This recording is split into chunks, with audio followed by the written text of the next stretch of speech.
Xin chào các bạn đã quay trở lại với review 5 phút. Trong tinh nghịch, nhà sản xuất có vẻ như đã đẩy nhanh tiến độ của phim lên rất nhiều. Mới thoáng đây thôi, Vương Lâm đã bắt đầu hành trình đột phá Nguyên Anh rồi. Đáng tiếc cho Vương Lâm dùng cách thông thường để đột phá, anh ấy lại thất bại. Điều này cũng là do Vương Lâm có cực cảnh thần thức. Người có cực cảnh thần thức muốn đột phá Nguyên Anh phải phế bỏ nó mới có thể đột phá thành công.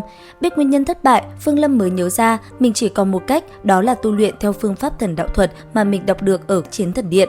Theo phương pháp này, muốn đột phá, người ta phải tu luyện phân thân đến Nguyên Anh. Sau khi hợp nhất phân thân cùng bản thể chắc chắn có thể đột phá Nguyên Anh kỳ. Không muốn phế đi cực cảnh thần thức, Vương Lâm đã chọn phương pháp này và rất nhanh sau khi rời khỏi Tu Ma Hải, tránh khỏi một số tên cường giả truy đuổi, anh ấy đã tới Sở Quốc. Sau đó, Vương Lâm đến gần Vân Thiên Tông để ngưng tụ phân thân với ý đồ sau này sẽ để phân thân tu luyện tại đây và hấp thu đan dược để mau chóng đột phá Nguyên Anh kỳ. Nghĩ là làm, Vương Lâm rất nhanh đã ngưng tụ thành công phân thân, còn bản thể anh ấy liền để nó vào trong Thiên Nghịch Châu. Thời gian qua đi, bản thể Vương Lâm với hình dáng như xưa lại một lần nữa xuất hiện tại Vân Thiên Tông. Ở đó, phân thân Vương Lâm với bộ dáng chân chất liền đi tới đây xin đám người kia cho mình gia nhập môn phái. Trải qua khảo nghiệm có chút khó khăn, phân thân Vương Lâm rất nhanh đã được tông môn thu nạp vào nơi luyện đan. Tại đó, anh ấy được một nữ tử thu nhận làm đệ tử. Hàng ngày, phân thân Vương Lâm chỉ tập trung vào luyện đan và hái thuốc. Cho đến một hôm, anh ấy gặp một người bạn là Trình Hiền, sóng gió đã bắt đầu nổi lên từ đây. Ở ngày đầu gặp mặt, Trình Hiền đã nhờ Vương Lâm giúp mình đi gặp Ý Trung Nhân. Thấy người kia năn nỉ, Vương Lâm cũng đồng ý và liền tới xin phép sư tổ để đi ra ngoài. Thế nhưng chớ trêu thay, sau khi gặp sư tổ, Vương Lâm lại phát hiện ra đó là Lý Mộ Uyển. Gặp lại nàng, Vương Lâm hơi xao xuyến một chút, còn Lý Mộ Uyển nghe giọng nói kia, nàng cũng liền nhận ra. Đáng tiếc, khuôn mặt Vương Lâm thay đổi đã khiến nàng không dám nhận, cuối cùng chỉ đành để Vương Lâm rời đi. Còn Vương Lâm làm xong việc mà Trình Hiền nhờ, anh ấy cũng liền trở về tu luyện.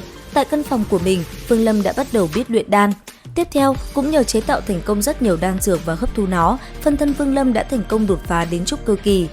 Tuy nhiên, sau khi trở ra, Vương Lâm lại thấy con thú cưỡi của bạn mình bỏ chạy. Thấy vậy, Vương Lâm liền thu nó lại để làm ma đầu thứ ba. Tiếp theo, biết bạn của mình là Trình Hiền gặp nạn, Vương Lâm đã liền lấy ra bản thể của mình, một đường lao tới đòi lại công đạo. Thế nhưng vì chuyện này, Lý Mộ Uyển dựa vào giọt máu Vương Lâm để lại cho nàng mà nàng đã phát hiện ra Vương Lâm quay trở về. Bởi thế, nàng liền lao tới tìm anh ấy. Còn Vương Lâm rất nhanh vừa đi tới nơi để trả thù thì anh ấy phát hiện hai ả nữ nhân đang quấn quýt lấy nhau. Bởi thế, anh ấy liền để Hứa Lập Quốc đi ra xử lý. Vừa đi ra, Hứa Lập Quốc vẻ mặt háo sắc rất nhanh đã một hơi xử đẹp hai nữ nhân kia. Thế nhưng, vừa trở về, Vương Lâm lại vô tình gặp lại Lý Mộ Uyển đi tới. Bởi thế, anh ấy liền tránh né nàng. Đáng tiếc, Lý Mộ Uyển chỉ nói nếu Vương Lâm không ra mặt, nàng sẽ tự vẫn.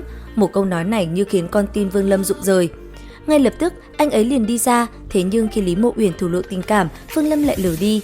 Đến khi Lý Mộ Uyển nói mình sẽ lên xe hoa thì Vương Lâm lại không để ý mà chỉ nói chúc phúc cho nàng, điều này làm Lý Mộ Uyển khóc nấc. Thế nhưng khi trở về, biết tin Lý Mộ Uyển sắp lấy người khác, Vương Lâm rốt cuộc cũng không chịu đựng được nữa mà liền đến gặp nàng. Sau đó, anh ấy liền nói ra toàn bộ sự thật và thổ lộ tình cảm của mình cho Lý Mộ Uyển biết. Cuối cùng, đứng trước nữ nhân yếu đuối kia, Vương Lâm cũng liền ôm nàng vào lòng. Cứ thế, phút giây hạnh phúc nhẹ nhàng trôi qua. Tiếp theo, hai người cũng liền bàn bạc để tìm cách giúp Vương Lâm đột phá Nguyên Anh kỳ. Xong xuôi, Vương Lâm liền rời đi. Trở về phòng mình, nhờ cắn nuốt đan dược mà Lý Mộ Uyển đưa cho, phân thân của Vương Lâm nhanh như chớp đã đột phá từ trúc cơ kỳ tới tận kết đan hậu kỳ. Đến đây, Vương Lâm mới dừng lại. Sau đó, anh ấy cùng Lý Mộ Uyển liền đi tới nơi có năng lượng mạnh nhất của Vân Thiên Tông để phá vỡ phong ấn trong đan lô của Vân Phi để lại. Và rốt cuộc, nhờ vào năng lượng mạnh mẽ trong đan lô, Lý Mộ Uyển rốt cuộc cũng thành công và thu được thất phẩm đan dược.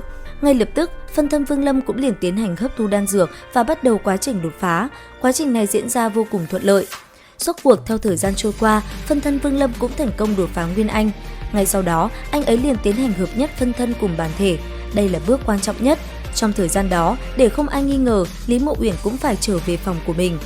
Thời gian trôi qua nhanh chóng, ngày cưới của Lý Mộ Uyển cũng tới, nơi đây đèn lồng đỏ thắm treo khắp Vân Thiên Tông. Nơi đây, rất nhiều tu sĩ Nguyên Anh kỳ cũng góp mặt. Thế nhưng, đúng vào lúc cử hành hôn lễ thì từ trên trời cao xuất hiện một luồng ánh sáng phóng lên. Sau đó, Vương Lâm với hình dáng thật sự cùng tu vi Nguyên Anh kỳ xuất hiện, khiến nơi đây cường giả chấn động. Tiếp theo, một cuộc gió tanh mưa máu liền diễn ra. Liệu rằng tiếp theo Vương Lâm sẽ làm gì? Theo dõi kênh để biết thêm chi tiết nhé!